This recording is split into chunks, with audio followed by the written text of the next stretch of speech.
나눌 말씀은 요한계시록 16장 1절에서부터 저희 오늘은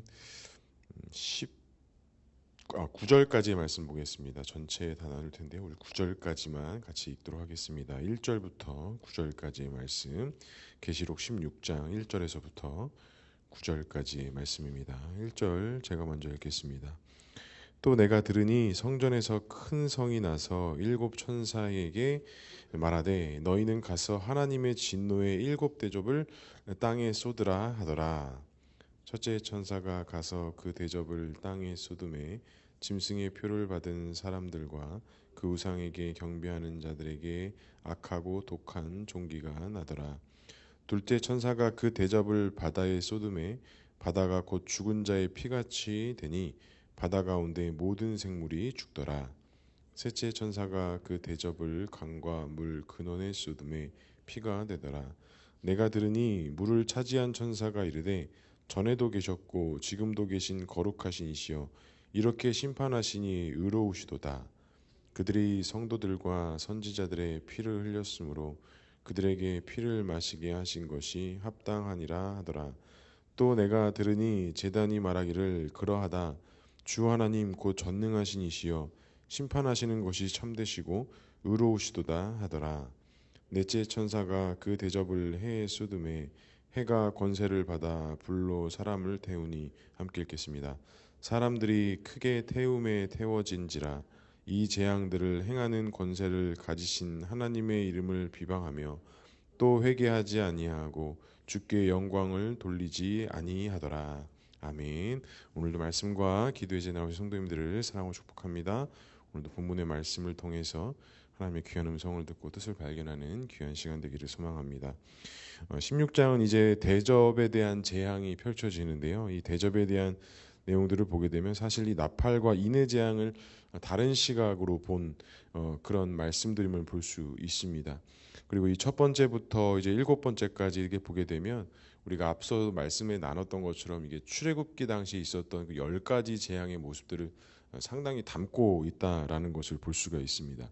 이전에도 제가 말씀드렸듯이 그 10가지 재앙을 하나님께서 행하신 이유가 있었습니다. 애굽 백성들에게도 이스라엘 백성들에게도 하나님이 하나님 되심을 나타내기 위해서 절대로 마술사들이 행할 수 없는 것들을 하나님께서 행하시면서 하나님은 유일한 하나님이신 것을 강조하고 말씀하셨다라는 것이죠. 그래서 오늘 이 대접의 재앙에도 보면 그 시작이 1절에 보니까 성전에서 큰 음성이 있었다라고 말씀합니다. 그러니까 이 성전에서 큰 음성이 있었다라는 것은 이 하나님의 통치가 시작되는 장소에서 그 음성이 시작되고 그 재앙과 하나님의 다스림심이 시작되었다라는 것을 알 수가 있습니다. 그래서 그 첫 번째 대접의 재앙의 생기를 보면 악하고 독한 종기가 났다. 그리고 그들이 짐승의 표를 받은 사람들에게 내려진 것이다 라고 이야기하는데요. 이것을 이제 성경의 많은 해석자들이 이제 영적인 고통, 영적인 어려움으로 해석을 합니다. 그러니까 일반 사람들에게는 고통과 아픔으로 다가오지만 하나님을 믿는 자들, 구원받은 백성들에게는 이것이 영적인 싸움, 영적인 고통으로 다가오는 것으로서 우리가 이 땅에서 반드시 감수하고 인내해야 할 성도의 삶, 인내의 삶이라고 주로 말씀을 하고 있는 것이죠. 하지만 어떻습니까? 성도에게 있어서는 분명한 은혜가 있기 때문에 이런 악하고 독한 것들이 우리에게 임하여지는 것이 아니라 우리에겐 반드시 예수 그리스도의 보혈로 덮으시고 보호하시는 은혜가 있다라는 것이죠. 하지만 반대에 있는 자들은 이와 같은 고통과 아픔들이 그에게 내려진다라는 것이 이 첫 번째 기록되어져 있는 사건입니다. 또 두 번째 천사가 이렇게 이야기합니다. 3절에 보니까 둘째 천사가 그 대접을 바다에 쏟음에 바다가 곧 죽은 자의 피같이 되니 바다 가운데 모든 생물이 죽었다라고 말씀하고 있습니다. 우리가 어제 말씀에서는 유리바다라고 해서 이제 새하늘과 새 창조에 일어났던 바다를 유리바다라고 표현했지만 사실 이 성경에서 바다는 어떤 고통과 역경을 나타낼 때 주로 사용되어졌던 단어입니다. 그런데 이 두 번째 천사가 그 대접을 바다에 쏟음에 바다가 곧 죽은 피같이 되었다라는 것을 보게 되면 이 17장 1절에서도 보면 이 바다가 가진 의미가 이렇게 말씀합니다. 17장 1절에 보면 또 일곱 대접을 가진 일곱 천사 중에 하나가 와서 내게 말하여 이르되 이리로 오라. 많은 물 위에 앉은 누가 있대요? 큰 음녀가 있다라고 말씀합니다. 그러니까 이 물과 바다라는 것은 성경에서 주로 이제 부정적인 의미니까 죄악과 악한 세력들을 나타내는 그런 도구로 사용되어졌을 때 이제 물과 바다라는 표현들이 있습니다. 그러니까 하나님의 진노의 제덥이 바다, 강물에 쏟아졌다는 것은 악한 세력을 쫓는 세계 모든 거하는 민족들에게 하나님의 심판의 그 도구가 있다라는 것을 말씀하고 있는 것이죠. 그리고 이어서 세 번째 사건도 비슷한 사건들이 이어집니다. 4절에 보니까 셋째 천사가 그 대접을 강과 물 근원에 쏟음에 피가 되더라라고 하면서 이것은 그 10가지 재앙 중에 첫 번째 나일강이 피로 변하는 사건과 매우 유사하게 담겨져 있습니다. 그러니까 이 심판 이유가 이 심판 이후에 천사가 등장하여서 이 하나님의 심판은 의로우신 것이다, 옳은 것이다라고 이야기하며 이 지금까지 첫 번째부터 네 번째까지 진행되어졌던 사건에 대해서 합리성과 하나님께서 하신 것이다라는 천사의 고백에도 쭉 이어지고 있습니다. 그런데 오늘 우리가 정말로 살펴봐야 될 것은 그 이후의 사건입니다. 네 번째, 다섯 번째 사건 이후에 되게 중요한데 네 번째 보니까 이렇게 말씀해요. 8절에 넷째 천사가 그 대접을 쏟음에 해가 권세를 받아 불로 사람을 태우니 9절 이어입니다. 사람들이 크게 태움을 태워진지라 이 재앙들을 행하는 권세를 가지신 하나님의 이름을 비방하며 또 회개하지 아니하고 주께 영광을 돌리지 아니하더라라고 말씀하고 있어요. 그러니까 지금 보면 첫 번째, 두 번째, 세 번째, 네 번째까지 진행이 되면서 하나님께서 이와 같은 재앙들을 허락하신 이유가 등장을 합니다. 보면은 하나님께서 이와 같은 심판을 하신 것이 단순히 심판의 도구가 아니라 그 10가지 재앙이 있었을 때도 하나님이 하나님 되심을 나타내시면서 많은 이스라엘 백성들이 애굽 사람들이 하나님을 인정하고 주께로 돌아오고자 하고자 하는 하나님의 은혜의 길이 사실 있었다라는 거예요. 그런데 오늘도 9절의 말씀에 보니까 사람들이 크게 태워진지라 이 재앙들 행하는 권세를 가지신 하나님의 이름을 비방하였고 또 회개하지 아니하고 주께 영광을 돌리지 아니하더라라고 말씀합니다. 그러니까 이 말씀 한 구절에 요한이 본 환상 속에서 제가 묵상을 하면서 하나님의 마음은 무엇이었을까? 이와 같은 재앙들을 보여주시고 이와 같은 심판들이 있으셨을 때 하나님의 마음은 회개하고 돌이키고 하나님을 인정하는 자가 나타나고 세워지기를 하나님은 그 마음을 품지 않으셨을까라고 좀 묵상이 되었습니다. 그러니까 결국에는 이런 재앙들이 펼쳐지는 것이 언약 안에 있는 자들과 언약 외에 있는 자들의 구분선이 되는 것 같지만 어찌 이것도 보면 되게 율법적인 생각일 수 있고요. 하나님께서 이와 같은 심판의 도구를 쓰시는 것은 하나님이 하나님 되심을 나타내시고 주께로 돌아오게 하고자 하는 하나님의 넓으신 은혜와 사랑이 있다라는 것을 저는 묵상할 수가 있었습니다. 여기서만 끝난 것이 아닙니다. 이어서 다섯 번째 천사가 대접에 나와 동일한 내용이 등장합니다.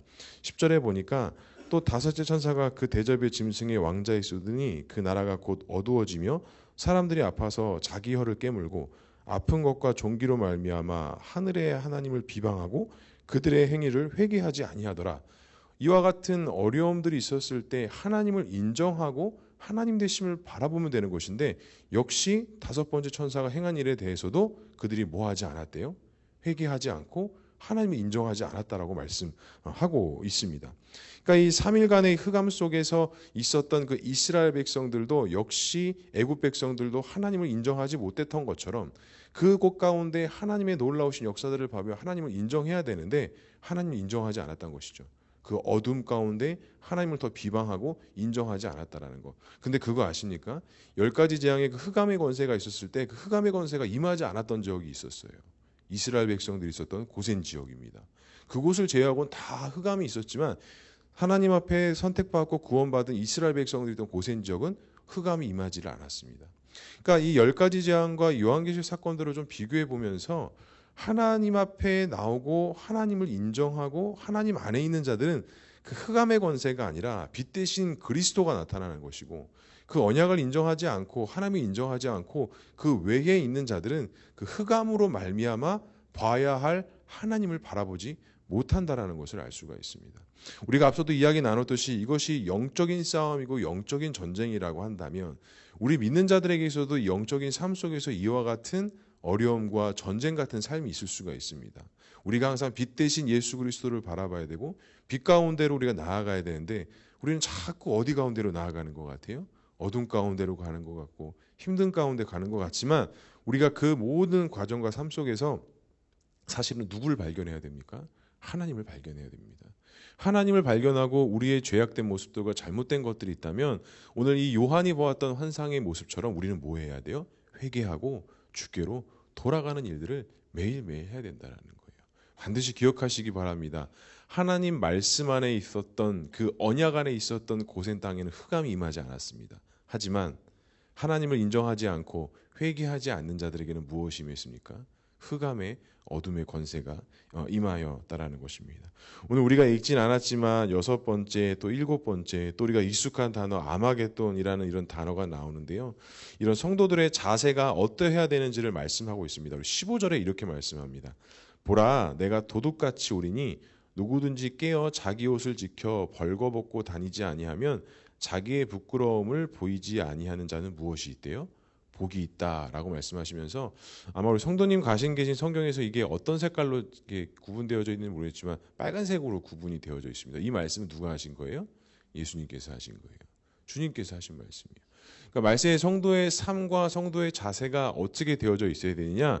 벌거벗지 않도록 부끄러움을 보이지 않는 자가 복이 있대요. 그러니까 내가 오는 날은 도둑같이 올 것인데 내가 오는 그 날까지 성도는 하나님 앞에 순결하고 정직하며 그 영적인 싸움들을 끝까지 해 나아가야 된다는 거예요. 벌거벗지 않도록 주의해야 된다는 거예요. 다시 말하자면 종말론적인 삶을 살아간다는 것은 단순히 이 세상이 끝날 날을 바라보고 사는 것이 아니라 누가 오실 날을 기대하는 삶이에요. 예수 그리스도가 이 땅에 다시 오실 그 재림의 완성의 때를 소망하는 것이 진짜 종말론적인 삶을 살아간다는 거예요. 종말론적인 삶을 살아가면서 잘못 해석하는 사람들이 뭐예요? 세상 것들은 다 필요 없다. 이거 이제 없어도 된다. 우리는 주님 오실 날만 바라보며 그것만 소망하며 살면 된다라는 것이 아니라 우리가 주님이 언제 오실지 모르기 때문에 오늘 하루 삶, 내일 하루 삶, 우리에게 앞으로 주어진 모든 삶을 하나님 앞에 순결하게 정직하게 살아간다면 그것이 진짜 종말론적인 신앙을 가진 삶이라는 것입니다. 이게 교회와 성도가 살아가야 할 영적인 전쟁의 삶이라는 것입니다. 영적인 전쟁은 무엇입니까? 말씀을 전체적으로 정리하면 영적인 전쟁은 우리가 입은 옷을 흰 옷으로 지키는 것이 바로 영적인 전쟁입니다. 우리가 예수 그리스도의 보혈로 우리가 덮어지지 아니한다면 우리의 흰 옷이 흑암으로 어두움으로 지저분함으로 더러워질 수밖에 없지만 우리가 예수 그리스도의 보혈 안에 있을 때 우리에게 이 영적인 흰 옷을 지킬 수 있다라는 것. 사랑하는 성도 여러분, 깨어서 회개하고 그리스도의 보혈을 의지하는 저와 우리 모두가 될 수 있기를 주님의 이름으로 간절히 축복합니다.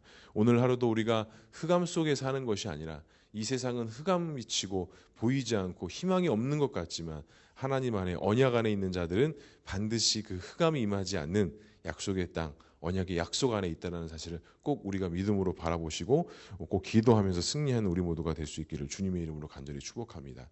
이 아마겟돈 제가 이야기했는데요. 이 세대주의 종말론주의자들이 주로 주장하는 게 이게 뭐 3차 세계대전이다. 그 마지막 분단 국가인 뭐 한국에서 이제 이런 세계 종말 전쟁이 일어난다 막 이런 말들 많이 하거든요.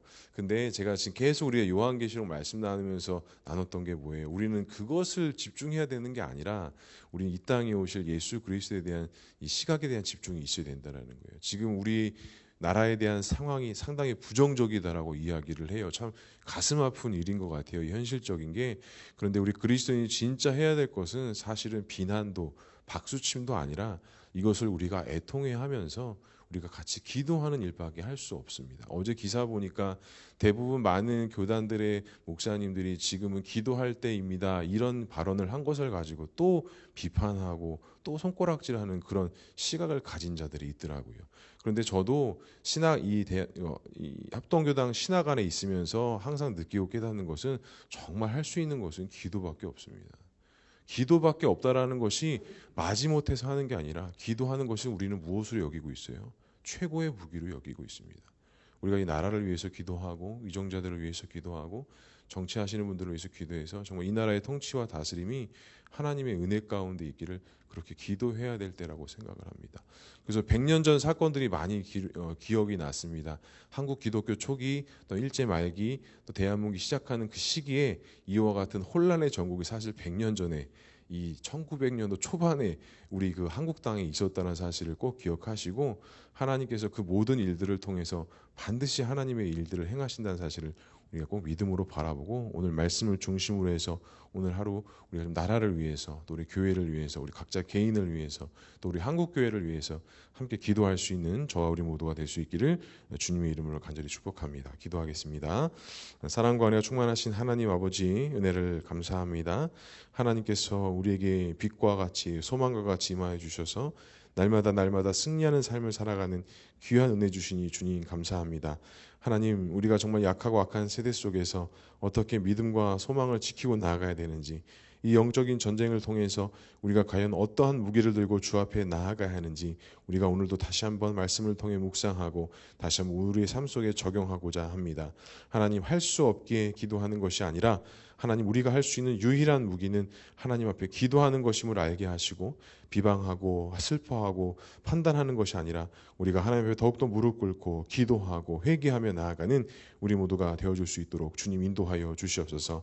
하나님, 1900년도 초기에 이 대한민국 땅에 일어났던 회개의 역사가 다시 한번 일어나게 하시고 서로 손가락질하고 비판하고 탓하는 그런 모습이 아니라 자신의 영적인 문제부터 회개하고 나아갔을 때 이 한국 땅에 한국 교회에 부흥이 일어났던 것처럼 다시 한번 이 대한민국 땅에 온전한 회복이 있게 하시고 말씀의 은혜가 있게 하시고 회개하고 자복하는 자들이 일어나게 하셔서 영적으로 승리하고 나아갈 수 있는 대한민국 교회와 이 대한민국 땅이 될 수 있도록 주님 인도하여 주시옵소서.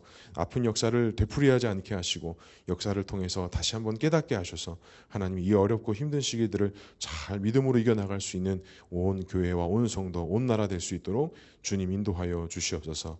오늘도 많은 기도의 제목 가지고 주 앞에 나왔습니다.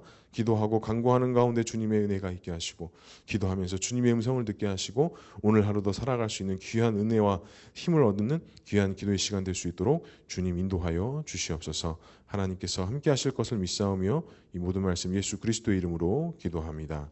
아멘.